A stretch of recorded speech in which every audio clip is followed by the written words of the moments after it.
why did you write Dataism, and why right now? A number of things were coming together. What happens in technology is things bubble up for a long time. The internet really started, the basic tools began in the 60s, but it's only in the 90s things became possible to do. And what's happened with what we're calling data science or big data these days is simply that there are new sources of data. We have powerful tools from the world of artificial intelligence, the algorithms, clever algorithms to make sense of the data. And it's being possible to make this happen. And we're starting to move beyond the sort of internet incubators of this craft, if you will, like Google and Facebook, into the mainstream of the economy. And what I wanted to do is spend some time going out and dwelling among them, as they say, and seeing where this technology shines and where it stumbles. And you do it so well. You make it very personal. You make it a story. You talk about people's characters. It's really such an interesting book. So what exactly is the central thesis of Dataism? Again, that we're moving beyond. It's becoming a mainstream technology. And what I tried to do is write essentially a readable and relatively entertaining field guide to a world that we're all increasingly living in, whether we want to or not. So who is your target audience? Or who did you kind of imagine would be reading it? And then what would you want them to walk away? Yeah, there are a couple of different audiences. I mean, one is, like it or not, there's a fair bit of science and some history in this. It goes back to Bell Labs. A guy named John Tukey was probably the first what we now call data scientist. So there's some of that, and for technical people, I think they'll learn things. A college professor I know at Columbia who's a computer scientist said it's a profession that's singularly ignorant of its own history. So for some of that, there's some of that. But basically, this is for a more general audience that actually might be interested. It's not for everybody, obviously. But McKinsey did a study a few years ago in terms of the labor force needs for what it's been called big data. And what they came up with was that we'll need 140 to 190,000 people with deep analytical skills, but also 1.5 million data literate managers. And it's that larger audience that I'm really writing for. So what exactly is Dataism? What is that? Well, it's a catchphrase in part, but the way I try to explain this is that what we're calling big data or data science these days is really three things. I mean, one, it is all the new sources of data that we're seeing and the old stuff, but increasingly things like your digital breadcrumb trails that you leave on the internet, your smartphone, sensors, genetic data, those new sources of data. Then again, it's the clever algorithms, clever software to try to make sense and see patterns in it. But the third thing is that these technologies come together, and it's the broader meaning, is that it opens the door to a different kind of decision making. That is, you can, in theory, sense, see, and act in ways you couldn't before. And therefore, you can increasingly make decisions based on data and analysis as opposed to intuition and experience. More science, less gut feel is the gist of it. And the analogies we kind of use in terms of the importance of the tools are, take the microscope. What it allowed people to do was see biological processes down to the cellular level in ways they never could before. And so it transformed biology and medicine. And with the telescope, you went the other way. You could see the stars, the galaxies, the universe, man's place in it as you couldn't before. And it changes your perspective, and that's the potential, at least, of this technology. So how are companies using big data to make better business decisions? A couple of examples I think that I use in the book that illustrate this. I mean, one is McKesson is a huge pharmaceutical distributor. It's one of the largest in the world. In North America, it distributes 240 million pills a day.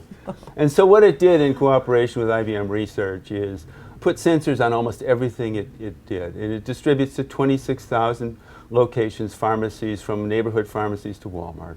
And it had been doing some of this before, but what it was able to do with, again, sensors and the software was, as one of the senior executives at McKesson said, you could make the invisible visible.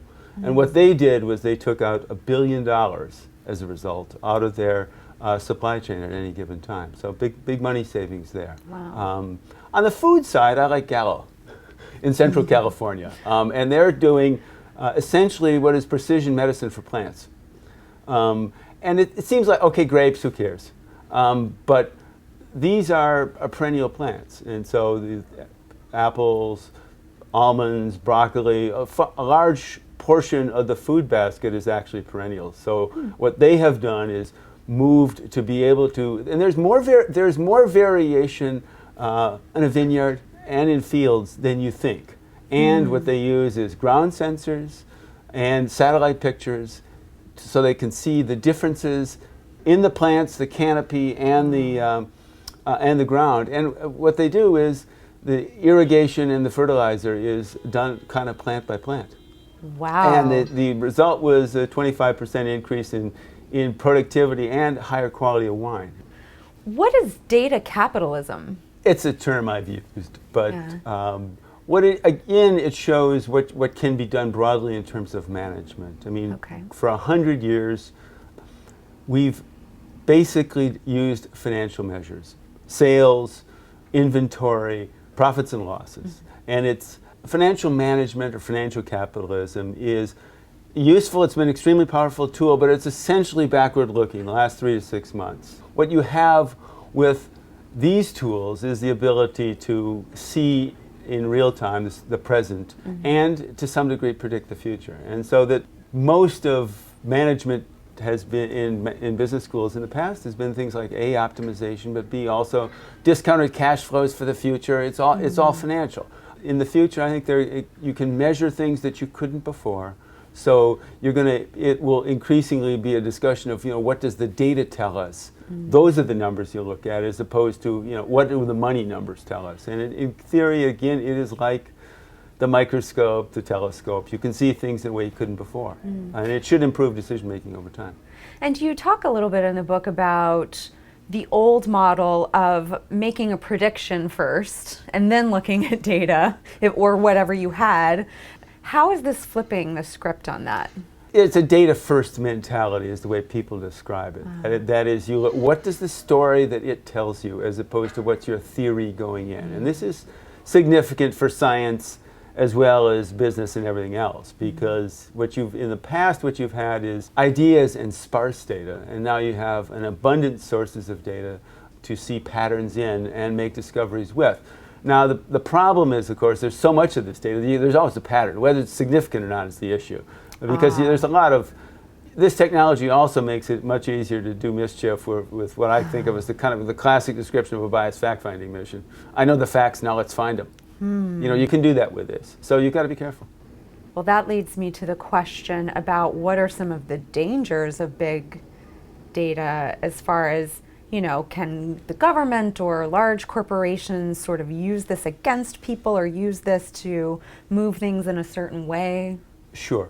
And I think we're moving into a category of things where it becomes more important. I mean, much of the use so far has been marketing, online advertising, and targeted ads and the like. And if the algorithm gets you wrong, what happens? You see the wrong ad. Is that, how bad is that? You might laugh a little. Right. And the shoe that follows you forever, or you see the ad for the Broadway show that you've already gone to. Yes. I mean, that's another one. But we're moving into is categories of things where the decisions matter more, the stakes are getting higher. So it's things like loan approvals, crime prevention, medical diagnosis. And is a powerful correlation good enough? Because if it gets you wrong, then you're in the wrong classification. And the offers you're seeing, the offers you are made from loans or healthcare or information that you're shown is misreading you, and it can limit your choices in theory.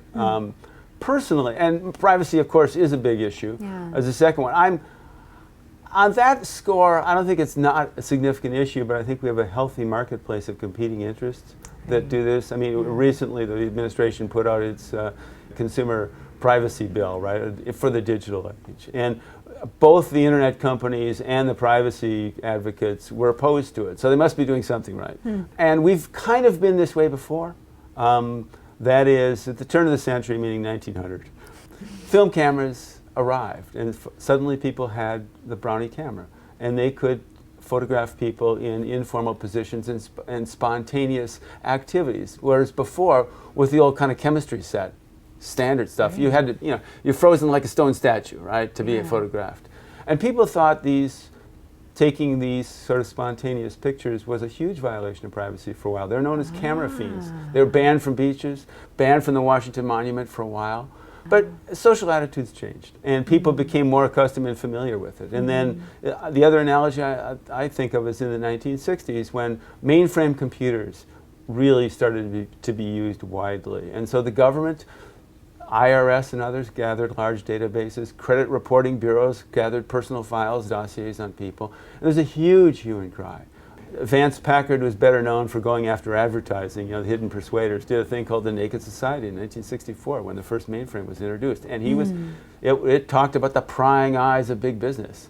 And what we had some basic rules that were passed. We had a Fair Credit Reporting Act that controlled what you could do with some of this financial information. And we had a Basic Privacy Act in the early 70s.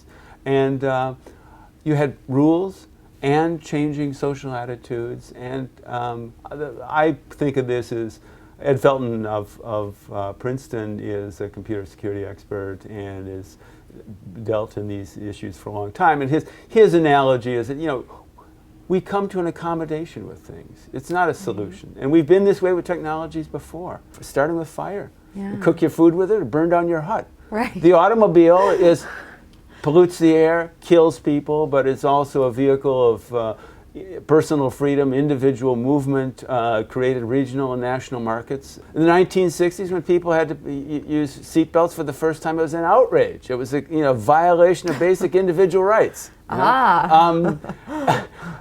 And we become accustomed to it. There are certain rules. Technologies that really matter, we find a way to live with. And I think that's what we'll do with this. What are some of the challenges that big data inevitably is going to present to businesses and entrepreneurs? It's a huge disruptive change, potentially, over time. So just as the internet changed the economics of communication. And we saw what happened. Everybody kind of laughs about the predictions that were made in the 1990s, right, about how disruptive it was going to be in these areas like marketing, retailing, advertising, and the media companies. Everything that was predicted, almost everything that was predicted in the 1990s actually did come to pass a decade later, after the dot-com bubble burst. But what happened is the hot money and the marketers leave, and the real entrepreneurs and the real engineers stay in it and push it forward.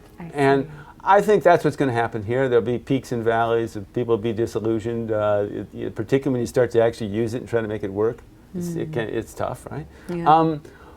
But I think the trend line is sort of inevitable. And what you change here is you change the economics of discovery as opposed to the economics of communication. And of course, it builds on top of the internet. All of this is really a layer of data-driven artificial intelligence that sits on top of both the digital and the physical world. And the implications of that are, from a business standpoint, are pretty striking in terms of how much you have to move up the economic food chain to make a living. How does dataism create a culture where being a learning organization is going to be really critical, constant learning? I think, again, it accelerates what we've seen with technology and in developed countries generally. You have to move up toward higher value-added endeavors, and to do that, you have to, the machines are going to do more and more.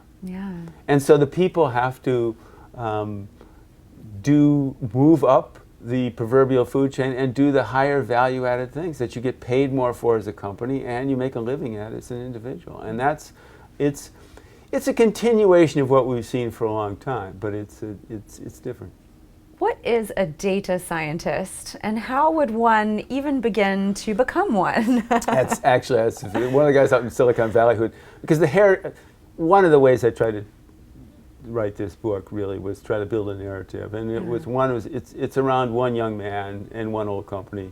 The young man is a guy named Jeff Hammerbacher. The old company happens to be IBM, mostly following their research projects in the real world. But Hammerbacher is one of the people who has kind of coined the phrase data scientist. But he shows the evolution of the technology, and He is the son of a GM auto worker and a nurse in Fort Wayne, Indiana. He then goes to Harvard as a math major. He goes to Wall Street, where all the smart people are going for a while, and stays there for about a year and a half and decides that's not for him, and then joins some former Harvard classmates out at Facebook and starts the first data team. And then he decided that targeting ads wasn't entirely for him, as interesting as it is technically, right? The things that Facebook and Google do. So he started he was one of the chief scientists and a founder of a startup company that makes these tools. And now he's at Mount Sinai Medical Center because he thinks it's the best use of his skills, healthcare medicine. But as one of his colleagues said, what we now lovingly call a data scientist is what we used to call a quant. And what it is that, I mean, the simple kind of definition is a more broad-based person who really is highly numerate for a data scientist. The number of people that we're going to need that are these hardcore data scientists is relatively small. McKinsey did compared to how many more data literate managers we're going to need. McKinsey did a study a few years back, and you can bicker with the numbers, but order of magnitude, they're probably right, that we're going to need 140 to 190,000 additional really people with deep quantitative skills, but we'll need 1.5 million data literate managers to make this work, because if it's not, it can't become mainstream if a small priesthood of people is doing it. Yeah. I mean, in the same way that half of this, huge numbers of the startups in Silicon Valley are trying to make the equivalent of a spreadsheet for data science, to make it accessible to broad numbers of people. How is big data and the needs that you were just describing going to change education, whether it be, high school education, college education, postgraduate? So it's a big spectrum, it seems, that this is going to affect. Yeah, and some of it's fairly basic. Yeah. It's not so much, high-end algebraic math skills, but a point of view. And a lot of it has to do with simple things like the difference between correlation and causation.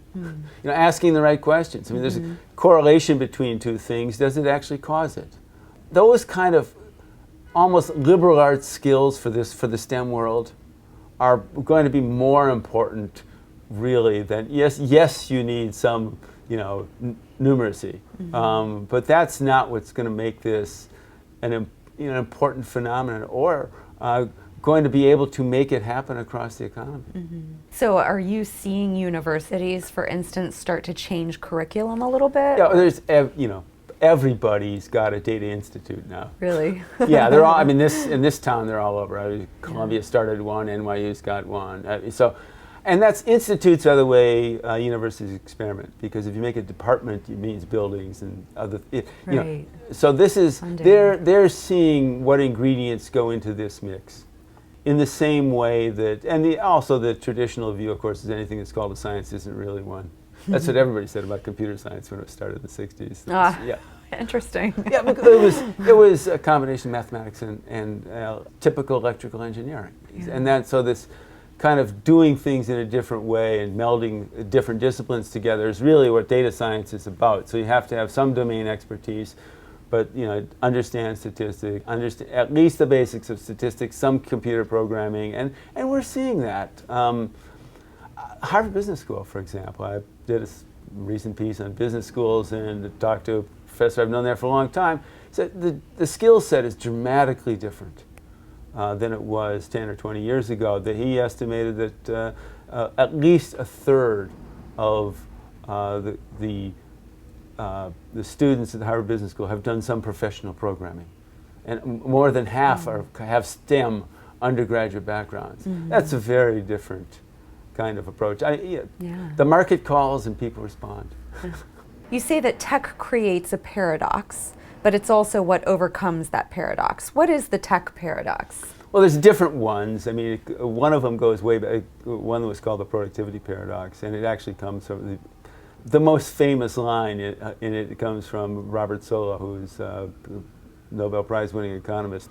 And it was frankly in the middle of a New York Times book review in 1987, and he said that you see computers everywhere except in the productivity statistics.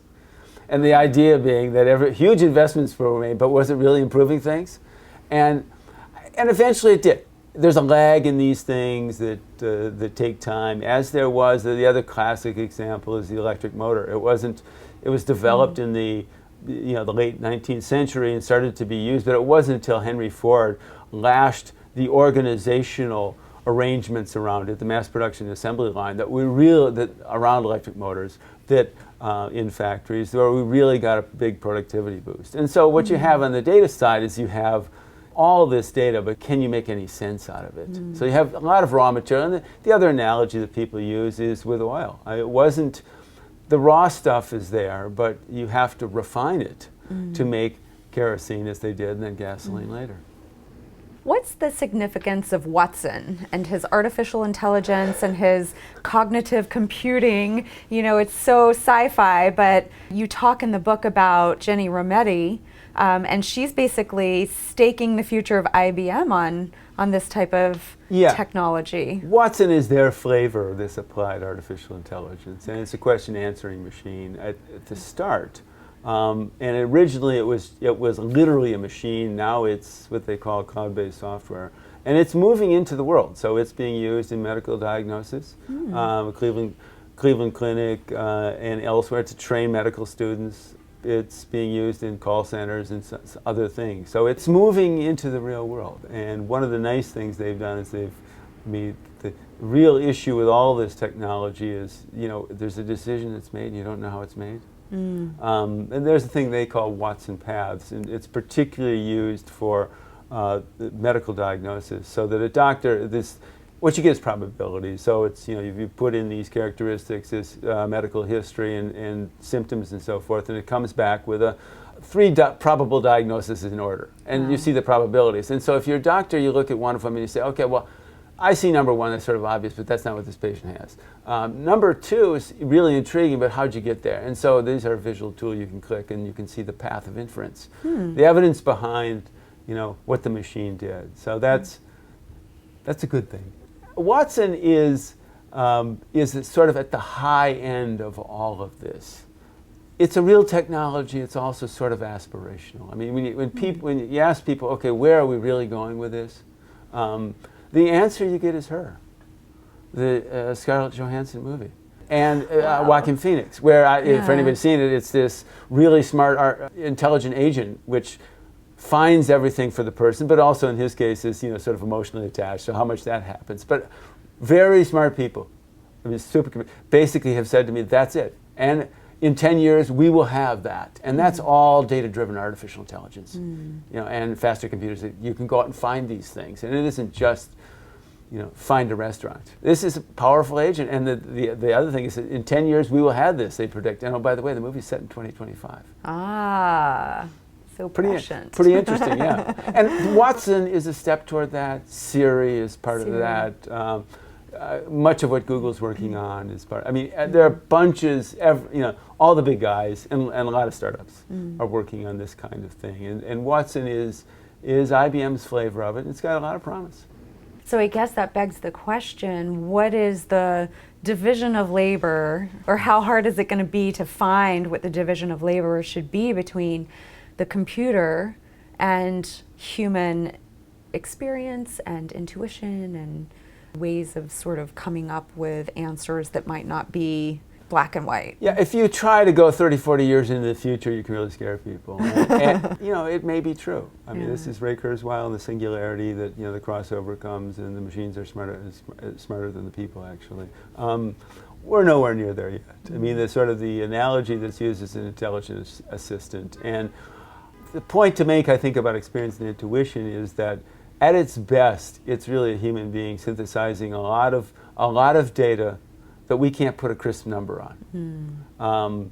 And that's the role, pattern recognition and getting the big stuff right. What this technology has done so far is there's real discovery. And my favorite example in this one is a project that's being done at Emory Hospital in Atlanta, and it's an adult intensive care ward. And what it has is a 20-bed adult intensive care ward. Each unit has 10 or more in computer-controlled machines, whether monitoring everything and in each individual organ, respirators, they all throw off a lot of data, right? And the estimate is that that kind of an intensive care ward throws off 160,000 data points a second. Nobody can keep track of it. It's beeping all the time, a lot of false alerts. I mean, it's really, really difficult and taxing for the humans to do it, and getting sort of more so all the time.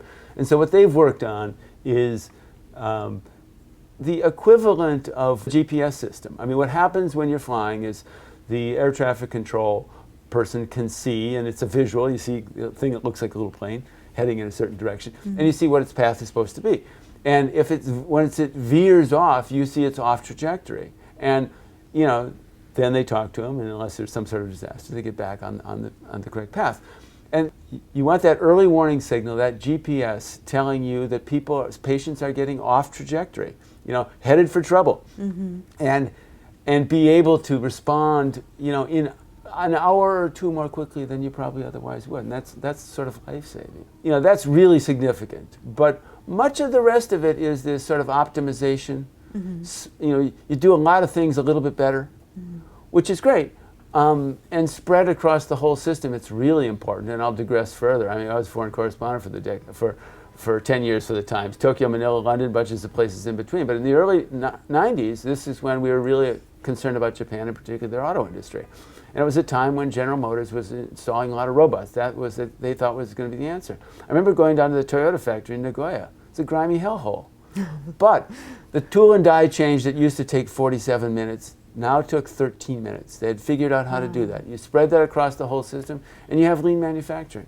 And so I understand that the accumulation, scaling up of these small changes can really change things. But what we still haven't done yet with this technology is get the big stuff right. It's still, you know, the kind of thing that's saying, this is what we should do. The kind of thing that feels like intuition. In the book about IBM, as they were sort of encroaching upon this new realm of big data and deciding to invest in it, and you tell this fascinating story about how they decided to move forward, even in the face of the 2008 financial crisis, with this big branding campaign called Smarter Planet, which was sort of counterintuitive at the moment, but there was a risk that they took. Where does risk factor into all of this and making decisions on when to take that step outside of the safe? In this case, it was, this was the previous chief executive of IBM, Sam Palmisano. And this branding campaign was around, you know, look, we've been working on a lot of this stuff, but it feels like widgetry. You can't explain it to the world. What do we really do? Oh, we solve big problems in the world. You know, health, transportation, that's what they really kind of work on. Much of the financial markets kind of run still on IBM, you know, mainframe computers. And so what they wanted to do is, you know, to explain that with specific examples. It's a good idea. So they aren't just, you know, a widget supplier or hardware or software supplier. They supply, you know, solutions to big problems. Okay, fine. And they were about to go ahead with it, and they were going to present it. But then we had the financial crisis, and it seemed like this could be a really off-tune. You know, they're going to talk optimistically about the world of the future, right? Right. And when the world, we might be headed for another depression. Yeah. And they looked at it, they thought about it, and they decided that, and particularly Palmisano eventually decided that it's time for a little fact-based optimism. And so he gave a speech to the Council of Foreign Relations to introduce this, the big marketing campaign as well, that lasted for a few years. And then I asked him why he did it, and he said, well, you look at all the numbers, and you had all the, and you listen to people, but then you decide what you're going to do. And he said, you know, look, if it didn't take judgment, a machine could do it, and a machine can't do that yet. What other companies are using big data effectively? You talk about IBM. What other companies are really in there working on this? Almost everybody in different ways. Really? I mean, I think the McKesson example I mentioned was one. I mean, just down the street here, Macy's is doing a lot of this. Really? Yeah, they actually have hired a lot of data scientists out in San Francisco. And what they're doing, again, it's marketing, but it's particularly for things like their, you know, how you find and appeal to millennials, right? To bring new people into what many people think is a more stodgy place. Yeah, old school. This is sifting through social networks. It's all that kind of stuff. So they've done a lot with that. And you have to, I mean, if you're a retailer, you have to find a world beyond Amazon, right? And so there's a lot of, the retailing is a big example.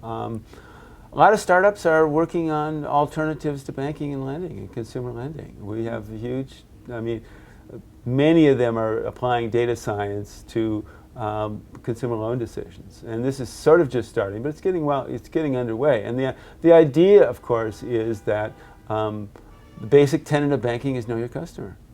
Well, now you can know them in ways you never did, you know, in greater detail than you ever could before.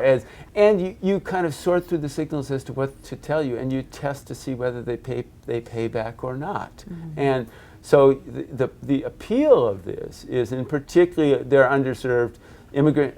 Our traditional credit scoring is so-called FICO scoring, which tends to look mostly at your credit history, and it also punishes someone for, you know, one mistake if they really had it. So a bad mark on your credit report can last a long time, and that's not necessarily predictive of whether you're somebody who's going to pay back or not. So the underrepresented people with so-called thin files in this, not rich credit histories, are recent college graduates, immigrants, and then there's the whole what we call the subprime area, and this is payday loans at sort of the bottom end, but others who have a hard time getting credit at reasonable rates. And so the promise here is that you can price risk more accurately and save millions of people billions of dollars. And so that's another one that's a big one. What do people have to learn as computers are getting better at learning?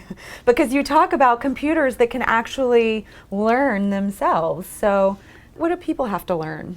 Well, after a fashion, they can learn. I mean, they learn in their way. Kind of pioneers of computer language translation always used to say that, look, airplanes don't flap their wings. You know, they do it differently. Sometimes they can do an equivalent, and often they can't. And the realm for human sort of judgment and guiding these machines, even no algorithm is neutral. It's written by a human being, right? So values go into, I mean, values in the broader sense, right? Not mathematical values. Values go into what's counted and what isn't. I mean, this is, people say counting is political. What you decide to measure is crucial. And the kind of classic examples of this are that you can't manage what you can't measure. And this is the famous quote. It's attributed to two people, Peter Drucker, the management consultant, and Edward Deming, who is a statistical quality control expert. But this is, it's a mantra in business. And there's a lot of truth in it. The other one is that, not everything that counts can be counted, and not everything that can be counted counts. It's usually attributed to Einstein. But it's actually, there's a guy named William Bruce Cameron, a sociologist, who's probably the one who said it first. But it doesn't, again, neither one of these matter who said it. And there's truth in both of those things. And I think the latter side is what we're really talking about. There are things that machines are really good at, and there are things they're not so good at. The example I kind of use on this is, it's a familiar name anyways, it's Steve Jobs. And the short example is 2010, and the iPad has been introduced, but it's not yet on sale. And he was showing it around at the New York Times. And so he was in the boardroom, and there were about 20 people there of various kind of backgrounds. And somebody asked him how much market research went into it. And everybody's known him, kind of knew what the answer was going to be, but it was fun to hear it anyways. He said, none. It's not the consumer's job to know what they want. And that's true of a lot of things. I mean, in the same way, sort of, okay, you can predict movie sequels, right? And there's great sequels. You do them well, but you kind of know where it's going. Or there's stuff that's genuinely original, and that hits. And this interpretation versus extrapolation. You kind of there's one. If something, the machines are really good at where the future resembles the past. They're not. They're just not going to be as good as where the future is, some leap out, where there's not a lot of data, some leap outside the data sandbox. So that's always going to be the role for people. And the other thing is again, this intuition experience. I mean, again, it has its place Yeah. in a big way. And that's why the short answer on this, on all this sort of technology is, be guided by it, but not ruled by it. I mean, it's a useful and powerful tool, but that's what it is, it's a tool. Mm. How important is a system and a propensity for sharing data going to be among businesses, entrepreneurs, different industries as we move forward with big data? Very important, and it's going to be very interesting to see how this works. I mean, particularly when you move from the internet companies came from a web open world that started in sort of government-funded academics and so forth. And to be fair about it, if your personal information is inside Facebook, it's not going anywhere else, right? So this isn't like a whole open sharing world, and Google hasn't published its algorithms for how it does search, and so there are closed elements in this more open world. But if you move into things like healthcare and in industry, I mean, the classic approach to healthcare has been that medical centers want to hold on to the patient information. The patient's an asset, like a loan is to a bank, and that's true. Allowing their information to flow into all competing entities and the like is something that we there's been resistance to. On the other hand, if you sort of change the economics, I mean, this is to digress a little bit on healthcare, but if you change everybody says, well, American healthcare system is broken. No, it's not. It responds beautifully to the incentives it's given. Fee for service, more of everything, more pills, more treatments. Whereas this whole approach of either accountable care or capitated care, right? You really what you want is the outcome, healthier people, as opposed to the inputs. Surgery, pills, etc. Right? And so if you measure for the outcome, then oh, by the way, insurers and medical centers are paid based on the outcome, then knowing everything about that patient and everybody else they've worked with is vitally important. And so you change the incentives, and we're starting to see some of that. You change the incentives and it works in the same way that in the industrial world, people talk about the Internet of Things, which is, sensors put on everything in the physical world. So General Electric is kind of known for this. They call it the industrial internet. But what you get is, just to explain, you get a jet engine that sort of that tells you, sends data signals out, tells you when it needs repairs and maintenance. So so there's less likely to be a failure, and you do the maintenance more preemptively and so forth. And that world has been also totally closed because you don't want to, that's proprietary information to the manufacturer of the good. That world is opening up as well. And so people have to be and institutions have to be long-term greedy.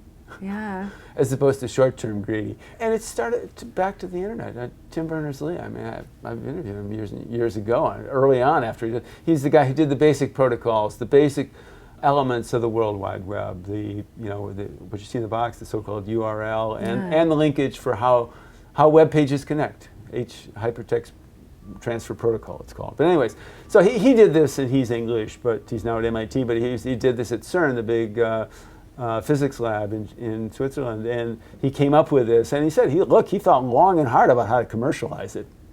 Really? But he decided that that would be a small thing, and that if you let it go and threw it out into the public domain, it could be a large thing.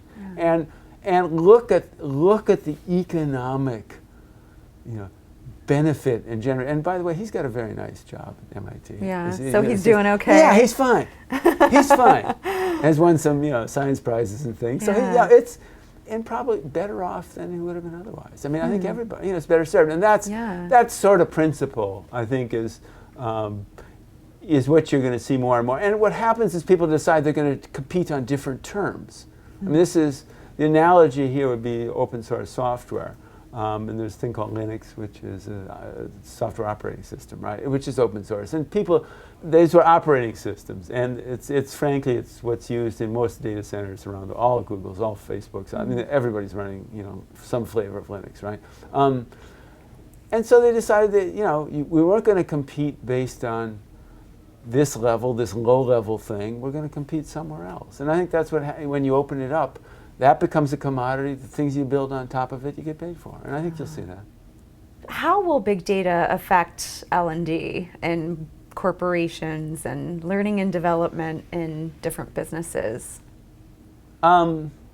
I think you see, well, what you do is this is another sort of skill set and way of looking at the world that is a survival skill.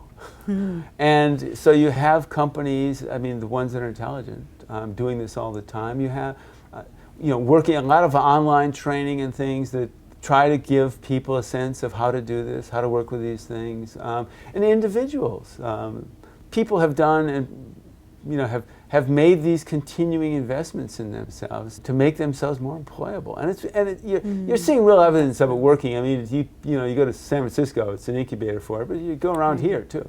I mean, there's a huge amount of people doing these things. And I think you also see people leaving, you certainly see it in New York, you see it in Silicon Valley, you see it in San Francisco, that young people leave places like Google and Facebook and go back to university for a year or two to broaden themselves out, and then go back and then go back into the workplace. And you see a lot of that. Which is a big investment, but worth it. Yeah, and also, frankly, if you've got these skills, as this guy Hammerbacher said to what his team, he said, look, we have these superpowers.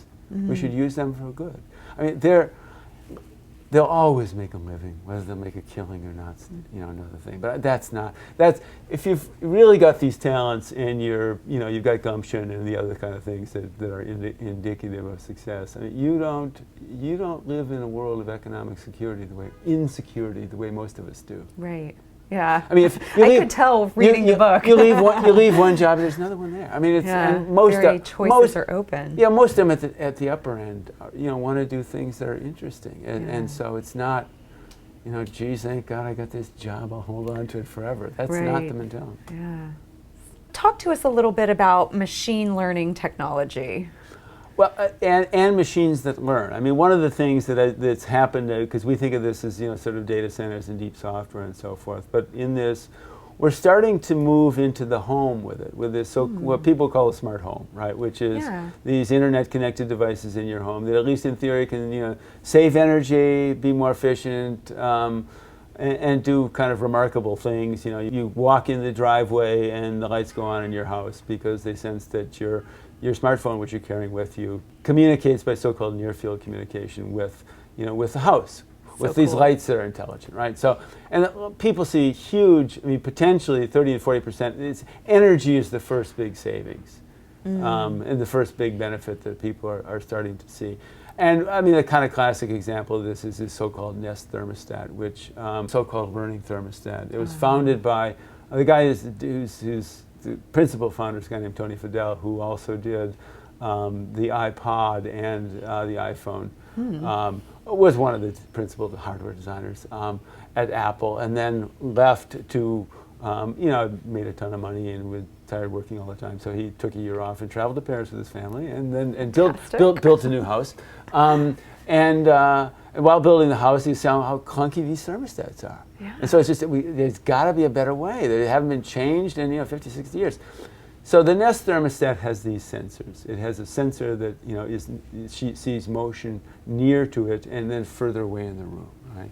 And what it does is you put in certain settings for tolerances of you want it to be a certain degree level, whether it's 70 degrees in the day, cooler at night. You kind of put thresholds on what you'd like to see, and then you kind of live with it, and it nudges you to, well, we'll try 2 degrees cooler in the winter and 2 degrees, or 2 degrees, 2 degrees cooler in the winter and 2 degrees warmer in the summer, right? So, and see how comfortable. So it tries to get you to save energy? It nudges you. That's one of the things it did. But it also, the motion detectors, for example, you work, right? So you're not at your apartment at home. It sees that you're not there, so it shuts it down to night level, right? So you don't have to remember. Yeah, you don't have to remember. Although it does, one of the things that they did early on, they figured that the settings and then they'd have to learn, so leave it up to the machine, right? People hated that.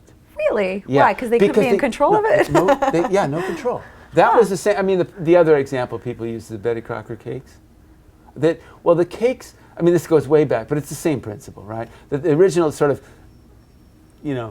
cake mixes, which were, huge labor-saving device, right? In theory, right? Yeah. And all they did is, you just put water and that'd be fine. People hated it. Really? You want to crack the egg and put it in. Ah. You didn't have to, but it made people feel like they were cooking it. And that was, cognitive psychology and stuff like that. And so the same thing is with this. So they found out that, people, and it's true of this technology generally. I mean, you have to let, the human has to be in the loop in some way. And even though, in most cases, once you set it up with this way and you give people alerts, would you like to do this, that, they don't. So they let the machine take over. But there is the appearance and the option, to take over yourself. I mean, the other classic example is that, look, statistically, it's a lot safer to fly than drive a car, right? Right. But more people are afraid of flying than they are of the cars because you're not on average, a statistical average. You're the person driving the car. You feel that you're in control. You do get and that. They're going to have that same issue with the driverless cars, among others. But it's, it's that sense that, you are, even though in the aggregate, it's a lot safer to mile per passenger, right? Yeah. Passenger mile. I mean, it's a lot safer to fly than it is to drive, but that's not the way most people feel. It's hard for us to think of it that way. It is. So what's the long game for big data? Where do you see all this going? The broad technology trend here is this layer of data-driven artificial intelligence that's part of the digital and the physical world. So you see intelligence built into more and more things. And I do think this notion of intelligent assistance a la her or something is absolutely where we're headed from a personal standpoint. But it should increase productivity, reduce energy. You don't have to build as many coal-fired oil, power plants around the world. You don't have, as they always say in utilities, that the cheapest plant I ever built was the one I didn't have to build. It's that kind of, the population is still increasing around the world, so you ought to be able to produce more food on less land. I mean, it's a lot of very positive things because both the technology and also the economics make it possible to do some of these things that you couldn't before. As they say in economics, there's no economics, there's only political economics. So this technology also, there's gaps between rich and poor. Right. Right? I mean, the top 5% or what, and forget the 1%, but, because that's so politically loaded. But it really, if you look at these things, the top 20%, right, in incomes, and it goes with education and so forth. It's, in this world where it's fine to say everybody should move up and do these higher order tasks, but you lose the kind of jobs, as we already have with manufacturing. You lose the kind of jobs that were ladders to the middle class for people with high school educations, and that's not going to happen much anymore. And so you do have this. I mean, this has got nothing to do with this. This is a trend that's been going on for a long time. Yeah. This technology does not make that, only accelerates, can only accelerate that. I mean, as opposed to not. But I think there will always be things that, we'll need people for. But there are different kinds, it's more minding the machines. And whether that, this whole debate is since for hundreds of years that technology was going to eliminate jobs and stuff is coming back again. It hasn't proved accurate in the past because it created new jobs in other areas, right? It used to be at the end of World War II, sort of half of the population was engaged in manufacturing at the turn, and now it's like 7%. Right. Turn of the century, 80% of people worked on farms. Now it's 3% or something. It's not so. This sort of the labor market Armageddon that people have predicted for hundreds of years hasn't come to pass, but this does raise those issues in a new way.